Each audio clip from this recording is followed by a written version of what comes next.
In this video, I'm going to be showing you how to improve on keyboard and mouse. I'm going to be telling you 5 fundamental tips that will improve your gameplay and improve your skill. If this video does help you out, let me know down in the comments, like and subscribe, and let's get into it. Tip number 1, and that is consistency. No one is going to improve at this game if they are not consistent and want to work hard. That should be the main priority in your improvement, and this is definitely what helped me improve at the game. I cannot stress enough, if you are not consistent in your gameplay and wanting to improve, you won't improve at all.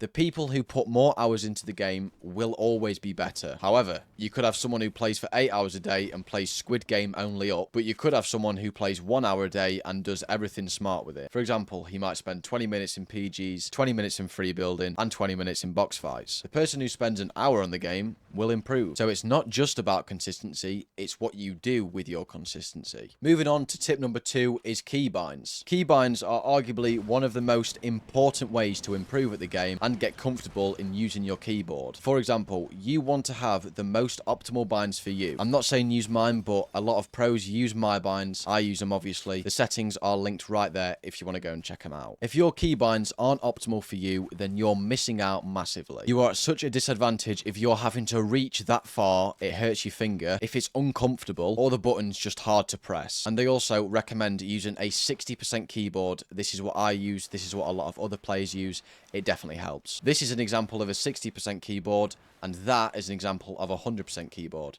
I've even have to move my fucking head because it's that big. Moving on to tip number 3, and that is equipment. Now, before I start this, I'm not saying you have to spend hundreds of pounds on a custom keyboard or a custom mouse. What I am saying is don't go on Temu and buy a keyboard for £12 that says 0 millisecond response time and shit like that, but get a reliable keyboard and mouse and potentially spend a bit more money on it so you know it's actually good. I currently have this keyboard, which is the Razer Huntsman Mini, and I also have this mouse, which is the Glorious Model O. To be honest, it doesn't really matter what mouse might you get, just get one that covers your desk and is, you know, relatively good, but don't go spending like £40 on a glass fiber one. You don't need it. It'll slide too much. You want a bit of resistance. And if you're playing on a PS5, if you play on a PS4, I don't know what to suggest you. Just don't play keyboard and mouse at all. But if you're either playing on PC, PS5, or Xbox Series, then get a 120Hz monitor or above if you're on a PC. You will struggle so hard to improve on a 60Hz monitor. There is a few players who are, you know, quite good at the game on 60Hz, but it's just going to set you back so much. Also, play on a monitor. Trust me, don't play on a TV. The response time is horrific. But minimum, get 120Hz because it will make your gameplay so much better. Moving on to tip number 4, and that is playing players that are better than you. If you're watching this video because you've recently just switched from controller to keyboard and mouse, or you just want to improve in general, I know for a fact it's a very common habit to play players who are worse than you. I'm guilty of doing it. A lot of other players are guilty of doing it. It's just what it is. But you can change that by playing players who are better than you. Not only will it help you improve at the game, it will also help you predict what other players do so you can counter them or copy their movements. Moving on to the last tip, and that is playing ranked. Now, ranked recently hasn't been the best, but it is still a fundamental in helping you improve. Now, creative is good, but most of the time you come up against players who are either far worse than you